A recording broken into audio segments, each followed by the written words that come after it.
Welcome to Beyond the Veil, the channel that unveils the mysteries hidden between myth, history, and legend. Here, we explore what lies behind the stories that have passed through the centuries, because every myth has a grain of truth. If you too are fascinated by the unknown, subscribe and get ready to look beyond the veil of reality. In the dawn of time, among vengeful gods and legendary heroes, there existed creatures born from nightmares and the desires of men, terrifying beasts, divine beings, and guardians of lost secrets. Some protected, others destroyed. All of them left an indelible mark on Greek mythology. But which were the most legendary creatures? And what secrets did they hide? Today, we will lift the veil on the most feared and fascinating mythical beasts. And at the end of this journey, we will discover the most terrifying creature, the one even the gods feared. Get ready, because the journey begins now. In the heart of Crete, hidden among the walls of an infinite labyrinth, roamed a monster with a human body, but with the head of a bull. A being born from the wrath of the gods and condemned to a fate of solitude and blood, the Minotaur. According to the myth, it all began with an affront to Poseidon. King Minos, the ruler of Crete, asked the god of the sea for a sign of his right to the throne. Poseidon granted him a magnificent white bull, with the promise that it would be sacrificed in his honor. But Minos, blinded by greed, decided to keep the bull for himself. As punishment, Poseidon made Pasiphae, Minos's wife, fall in love with the animal. From that union was born the Minotaur, a monstrous being with no true place in the world. Ashamed of this creature, Minos ordered the architect Daedalus to build a prison worthy of the monster, a labyrinth so intricate that no one, once inside, would ever manage to escape. For years, the Minotaur fed on the young Athenians that Minos demanded as tribute. But one day, a hero stepped forward to end that horror. Theseus. With the cunning of Ariadne and the courage of a warrior, Theseus managed to defeat the Minotaur, and its body lay forever in the depths of the labyrinth. But has the myth of the Minotaur truly ended? Or perhaps the labyrinth still hides secrets that no one has ever discovered? Among the most fearsome creatures in Greek mythology, there is one that embodies chaos itself. An impossible fusion of deadly beasts capable of incinerating everything in its path. Its name is feared by men and even by the gods, the Chimera. Daughter of the monstrous Typhon and Echidna, the Chimera was a living scourge. Its breath was a puff of fire, and its body combined the strength of the lion, the resistance of the goat, and the poisonous cunning of the serpent. It is said that it roamed the lands of Lycia, devastating villages and terrorizing anyone who dared to approach. No one could stop it until a hero was ordered to kill it, Bellerophon. Armed with a spear and astride the winged horse Pegasus, Bellerophon faced the monster from the sky. But the Chimera was no ordinary opponent. Its flames burned the very air, making it almost impossible to approach. It was then that Bellerophon devised a plan. He tied a block of lead to the tip of his spear and, with a precise thrust, drove it into the flaming throat of the Chimera. The heat of its own flame melted the lead, suffocating it from the inside. Thus, the Chimera was struck down, but its name became synonymous with nightmare and madness.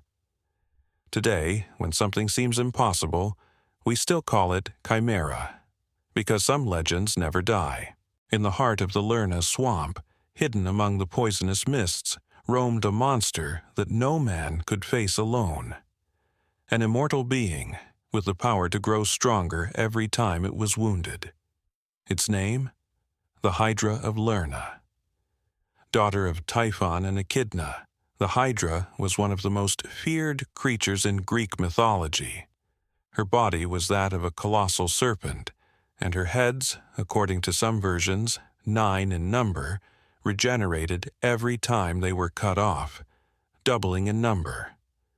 But her true weapon was her breath, so poisonous that it corrupted the very air itself.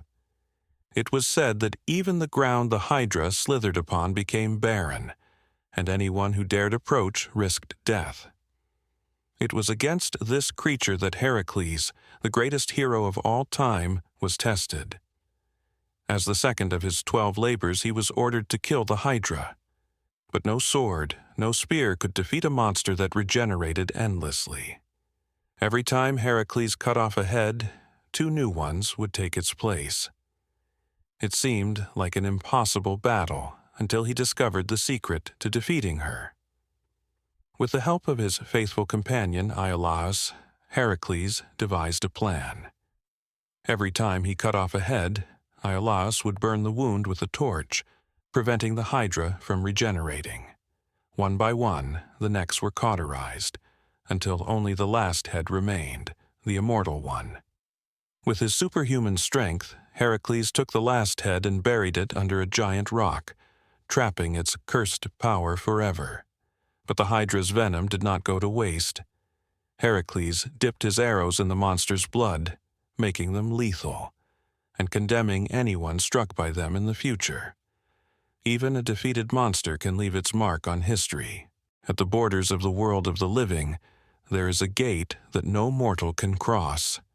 And in front of that gate stands a beast that no one would dare challenge. An unrelenting guardian, the terror of anyone who attempts to escape the afterlife. Its name is etched in legend: Cerberus, the 3-headed dog of the underworld. Son of the monstrous Typhon and Echidna, Cerberus was not just any dog, but a creature born from darkness itself. His task, to guard the gates of Hades, preventing the dead from returning to the living, and the living from entering the realm of shadows. But why 3 heads? Some say they represent the past, present, and future. Others claim they symbolize the 3 stages of life: youth, maturity, and old age. But one thing is certain: 3 heads mean 3 times the ferocity, 3 times the vigilance, and 3 times the fear. Many tried to deceive Cerberus, but only a few succeeded. Orpheus, the legendary musician, played a melody so sad and hypnotic that even the beast of the underworld allowed itself to fall asleep for a moment. But the most famous feat was that of Heracles. As his 12th and final labor, he was ordered to capture Cerberus without using weapons. With his superhuman strength, Heracles seized the creature, holding it with all his power. The heads tried to bite him. The serpent's tail thrashed venomously. But in the end, Heracles subdued it, dragging it out of the underworld. However, the world of the living was not its place. The dog of the underworld belonged to the shadows, and was eventually returned to its dark master, Hades.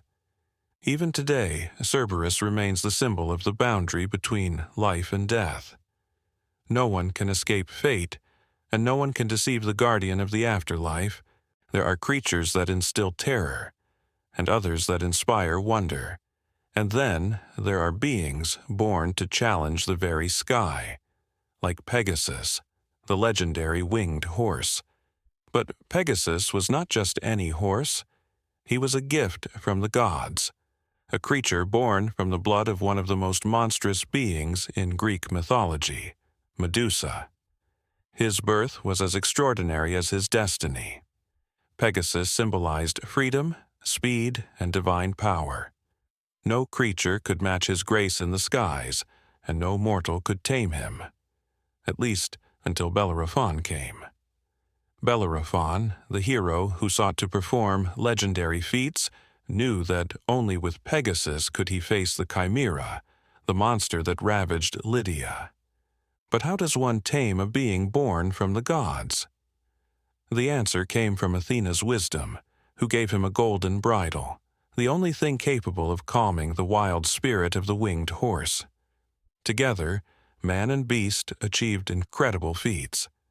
With Pegasus, Bellerophon defeated the Chimera, riding above it to strike from the sky. He became an acclaimed hero, But as often happens in Greek mythology, pride led to ruin. Bellerophon, intoxicated by his glory, decided that being a hero was not enough. He wanted to become a god. He mounted Pegasus and tried to fly to Olympus, but the gods did not tolerate the arrogance of mortals. Zeus unleashed his wrath. A thunderbolt struck Bellerophon, who plummeted into the void, leaving Pegasus free once again. And what was the fate of the winged horse? The gods welcomed him into Olympus, making him Zeus's personal steed and assigning him a sacred task, to carry the thunderbolt of the king of the gods. Today, Pegasus is more than a myth. His name has become the symbol of inspiration and the flight toward the impossible. But his legend teaches us an important lesson. It's not enough to ride glory, one must carry it with humility. Of all the creatures in Greek mythology, few evoke the same sense of fascination and fear as Medusa, a look into the wrong eyes. And your story ends in stone. But who was Medusa really? A monster, a victim, or both? Not everyone knows that Medusa was not always a monstrous creature. Once, she was a beautiful priestess of Athena's temple, with long hair and a gaze that enchanted anyone who looked at her. But her beauty attracted the wrong kind of attention, that of Poseidon, the god of the seas. In Athena's temple, a sacred and inviolable place, Poseidon took her by force. And what did Athena do to punish the god? Nothing. Medusa paid the price for another's fault. As punishment for her impurity, Athena transformed Medusa into a monster. From that moment on, anyone who met her gaze would be turned to stone. From victim, Medusa became the most feared of the Gorgons. But Medusa was not alone. She had two sisters, Steno and Euryale. Unlike her, they were immortal. They were the true Gorgons, creatures born with the gift of eternal death, the personification of fury and chaos. Yet they were not the most feared, for it was Medusa who was truly hunted, and it was Perseus, the hero blessed by the gods, who was chosen to end her existence. With the help of the gods, Perseus used a trick. He never looked directly at Medusa, but only at the reflection of her face in his shield. And with a single stroke of his sword, the head of the Gorgon fell to the ground. But the myth doesn't end there. From Medusa's blood were born two extraordinary beings, the giant Chrysaor and Pegasus, the winged horse. Thus ended the story of the woman who never chose her destiny, and yet became an immortal legend. They fly like the wind, move like a shadow, and steal everything they touch. The Harpies, the winged thieves of Greek mythology. Their name comes from the Greek arpeia, meaning rapist, and this is no accident. Described as creatures that are half woman and half bird, the Harpies were known for their superhuman speed and insatiable hunger. But their mission was not just theft. They were executors of the will of the gods. It was said that Zeus used them as instruments of punishment. Anyone who dared challenge him or disobey the gods could expect a visit from the Harpies, and their fate would not be pleasant at all. One of the most famous myths involving them is that of Phineus, the prophetic king of Thrace. For revealing too many secrets of the gods, Zeus punished him terribly. He made him blind and condemned him to eternal torment. Every time he tried to eat, the Harpies arrived. With claws as sharp as blades, they would snatch away the food before he could touch it, leaving him hungry and desperate. And he would have remained like this forever, if it hadn't been for the intervention of the Argonauts. The Boreds, sons of the wind god, managed to chase the Harpies away, finally freeing Phineus from his punishment. But the Harpies were never fully defeated, and even today, on stormy nights, it is said that their scream echoes in the wind. Legendary creatures or symbols of the forces of nature. Some believe the myth of the Harpies represents the chaos of sudden winds that strike sailors. Others, however, are convinced that these winged creatures left their mark on history, and that their hungry gaze continues to seek new victims. A lion's body, majestic eagle wings, and eyes that survey the world from above. The griffin is the perfect creature, a symbol of power, strength, and divinity. But where does this creature come from, and why has it been both feared and revered throughout history? The myth of the griffin dates back to ancient times. In Mesopotamian and Persian legends, this creature was considered a sacred guardian, the protector of hidden treasures and riches.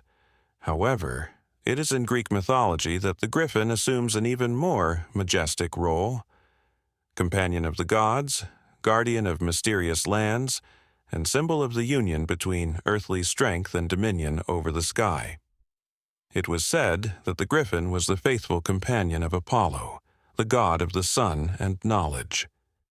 According to some legends, these creatures pulled his golden chariot across the sky, illuminating the world with their power.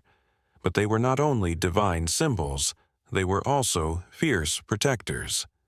In the lands of Asia Minor, it was believed that griffins guarded vast gold mines, defending them from anyone who dared to approach. In Greek and Roman culture, the griffin became a symbol of military power and protection. It was depicted on shields, armor, and even war banners as a sign of strength and invincibility. And it didn't end there. During the Middle Ages, the griffin continued to be present, this time as a guardian of castles and sacred relics.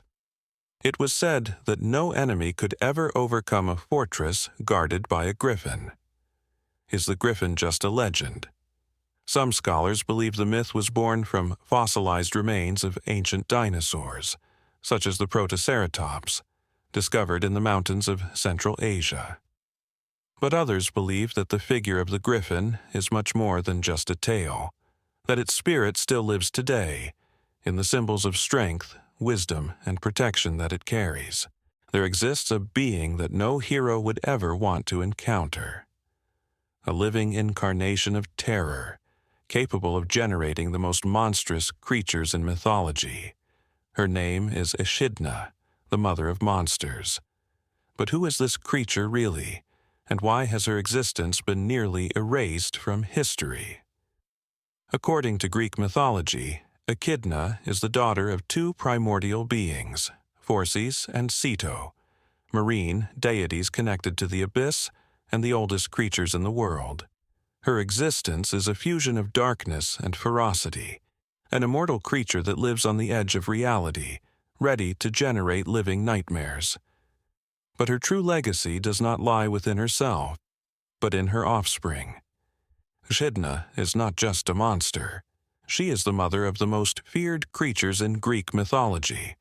Among her children are Cerberus, the three-headed hellhound, guardian of the Underworld; the Hydra of Lerna, the immortal serpent with regenerating heads; the Chimera, a lethal fusion of lion, serpent, and goat; Orthrus, a two-headed dog, the younger brother of Cerberus; the Nemean lion, the invincible beast faced by Heracles; the Sphinx, the enigmatic creature that terrorized Thebes. But despite her power, Echidna was not invincible. Zeus, fearing that her creatures might bring absolute chaos to the world, decided to intervene. According to some versions of the myth, the king of the gods sent Argopanoptes, the giant with 100 eyes, to eliminate her once and for all.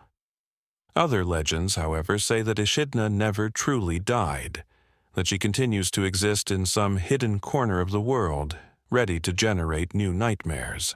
In Greek mythology, few beings dared to challenge the gods, but one in particular brought them to their knees.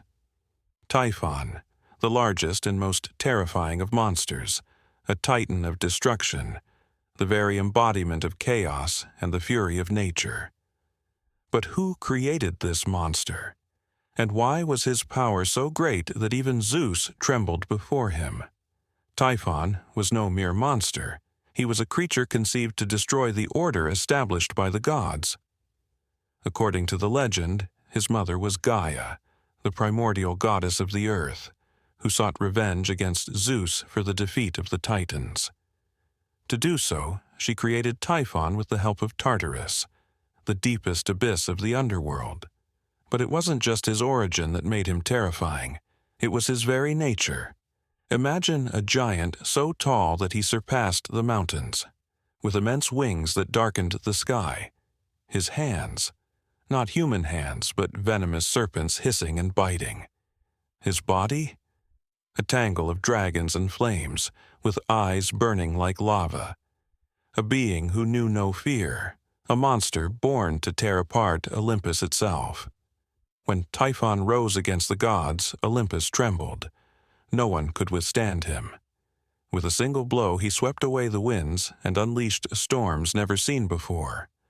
The gods, terrified, fled to Egypt, transforming into animals to hide. But one remained. Zeus, the ruler of the sky, decided to face him in a legendary battle. The fight lasted for days. Lightning and storms shook the world. But Typhon did not relent.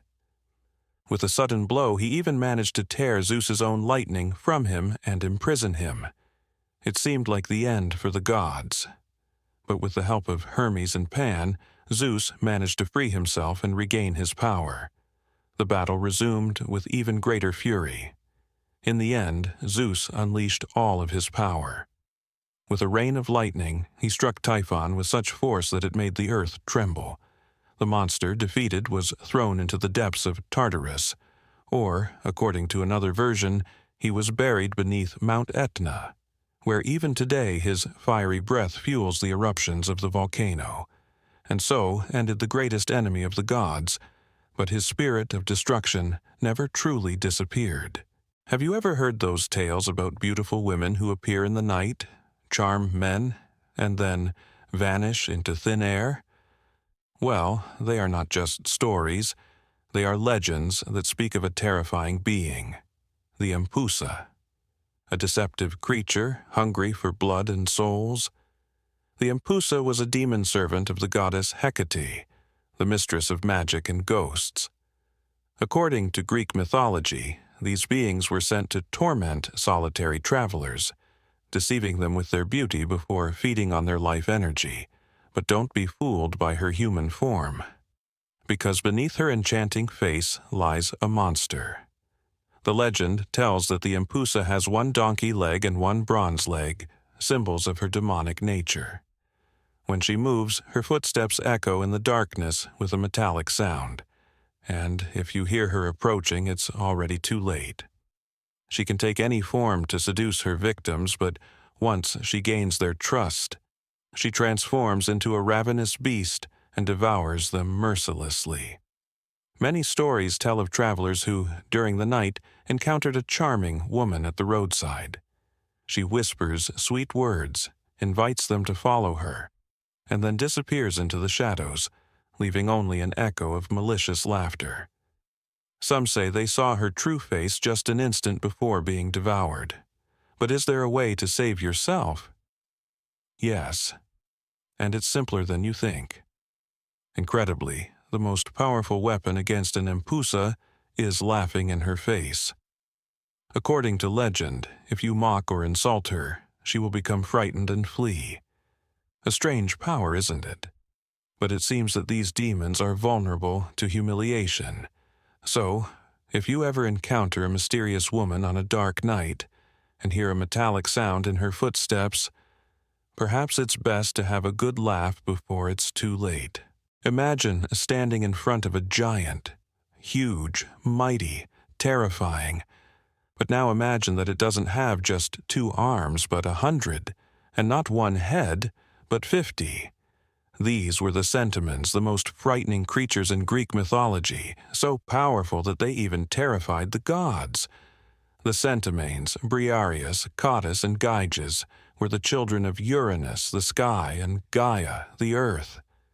But instead of being celebrated, they were considered abominations, so monstrous that even their own father feared them.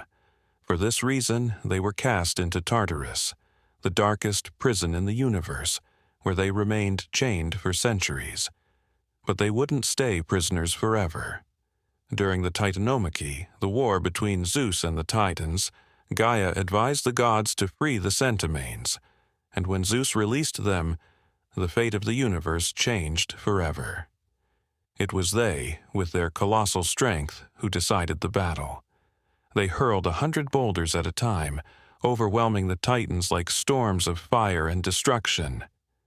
After the victory, Zeus rewarded the Centimanes by assigning them a new role.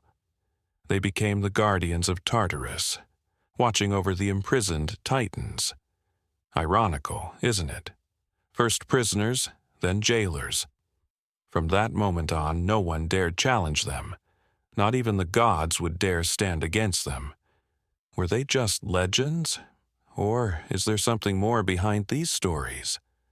Some scholars believe that the Centimanes represent the devastating forces of nature. Earthquakes, volcanic eruptions, storms. Mythical creatures or manifestations of primordial chaos. And what if one day these forces were unleashed again? Would we be ready to face the power of the Centimanes? We have traversed the world of Greek mythology, exploring its guardians, legendary beasts, and darkest shadows. From the terrifying Minotaur to the majestic Chimera, from the invincible Hydra to the cursed beauty of Medusa, all the way to the Centimanes, the forgotten giants who shook the sky and the earth. Now, the question is for you. If you had to face one of these creatures in battle, which one would you choose? Would you be fast enough to avoid Medusa's petrifying gaze, or clever enough to outwit the Minotaur in its own labyrinth? And which one would you not want to encounter, even in your worst nightmares? Write it in the comments and let's find out which mythological creature is the most feared of them all. But it doesn't end here. The world of mythology is vast and full of mysteries. Want to discover more myths and legends, forgotten creatures, gods and heroes who defied fate? Then subscribe to the channel and activate the bell because the adventure continues.